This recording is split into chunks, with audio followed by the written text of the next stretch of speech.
ये जो निकलता है ना भोगोगे, ये अकाट्य होता है। क्योंकि किसी का भी हृदय, मान लो किसी भी जीव जंतु को आप कष्ट दें और उसका हृदय आह भर जाए, तो वो आह वज्र की लीक है, तुम्हें भोगना पड़ेगा। वो देखो भीष्म जी को भोगना पड़ रहा है ना, सांप को ऐसे धनुष की नोक से उठाया और बंबूल के कांटों के ऊपर फेंक दिया, कई दिन तक शेदा हुआ, वो आह भर करके मरा। तो आपको 6 महीने बाणों की सैया पर आह किसी की ना लेना जिंदगी में।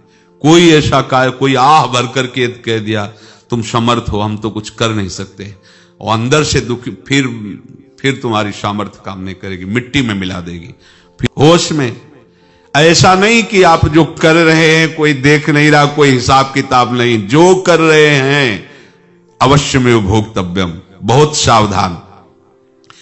अनेक जन्मों में अनेक लोगों से जो कुछ लिया दिया है, इस लेने देने को मिटा देने के बाद ही तुम मुक्त हो गए।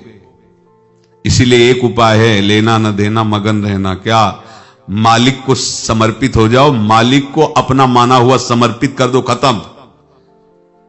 अहम त्वाम स्वरूपापेभ्यो मोक्षयिष्यामि, सब खत्म, आगे पीछे लेना देना सब खत्म। एकादश स्कंद में भगवान श्री कृष्णचंद्र जी ने कहा, जो मेरे चरणों का आश्रय लेकर भक्त मेरा भक्ति करता है, उसके पितृ ऋण, मातृ ऋण, देव ऋण, ऋषि ऋण, सब ऋणों से मैं मुक्त कर देता हूं। बस यही एक उपाय है जो इसके बंद करने का उपाय भक्तों के लिए है, वो यही है, भगवान की शरण में होकर अपना माना हुआ पूरा भगवान के अर्पित कर दो। अर्पित करने का तात्पर्य उसमें अहम हटा दो। तो दियम वस्तु गोविंदम तुभ्यमेव समर्पये।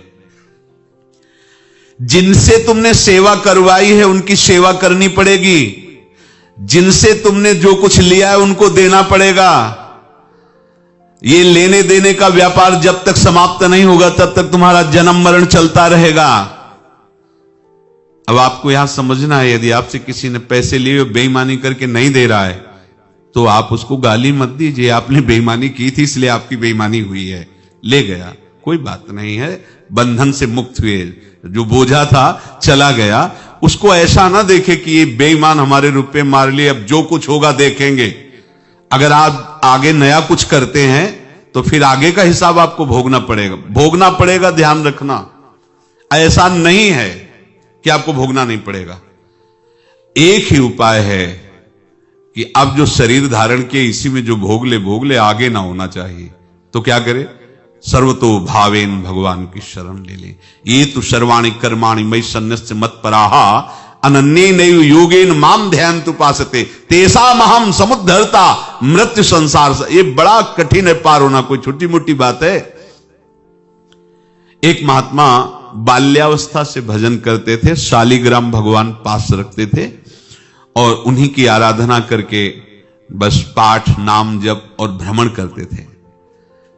यौवन अवस्था थी, गंगा जी के किनारे अपने ठाकुर को विराजमान करके स्नान करने के लिए कपड़ा ही उतार रहे थे कि 90 लोग आ गए, भाला तलवार सब ले, मारो मारो इसको मारो, घेर लिया। तो उन्होंने हाथ जोड़कर कहा, हमने क्या अपराध किया? कोई सुन ही नहीं रहा।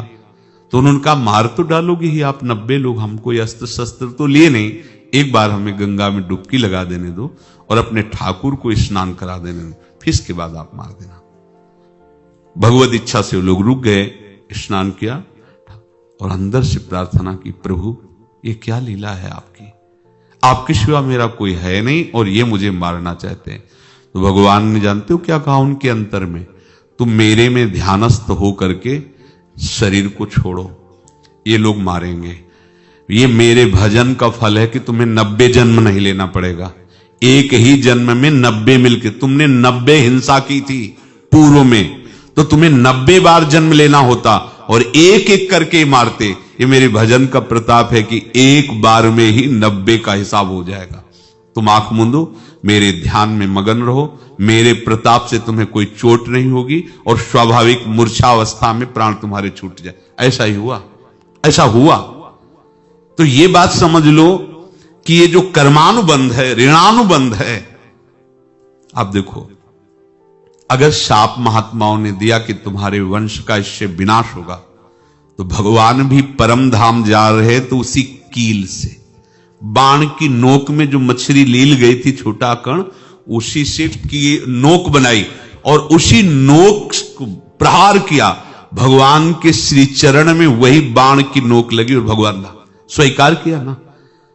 भगवान का बड़ा लीला विचित्र है।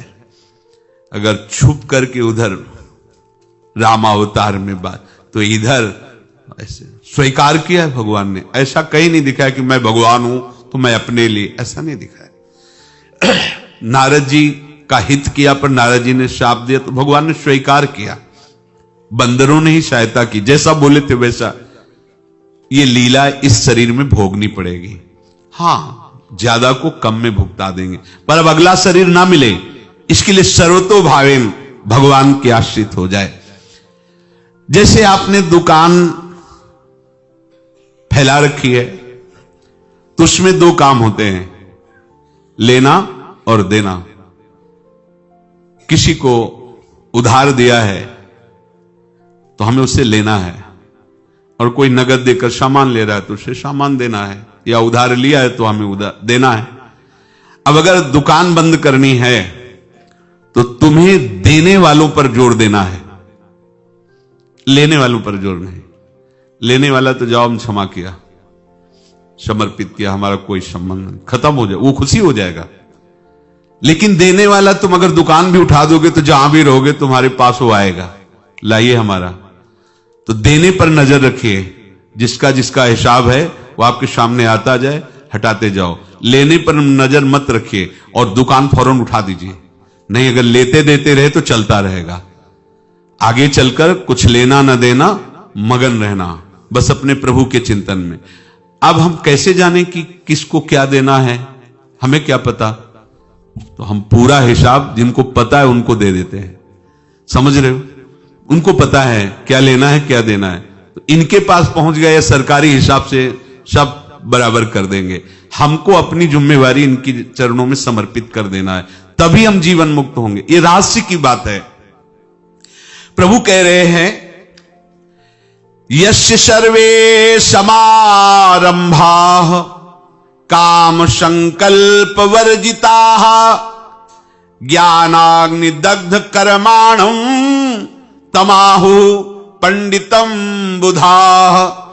जिसके संपूर्ण कर्मों के आरंभ संकल्प और कामना से रहित हैं, तथा जिसके संपूर्ण कर्म ज्ञान रूपी अग्नि से जल गए हैं, उसको ज्ञानी जन भी पंडित कहते हैं, बुद्धिमान कहते हैं।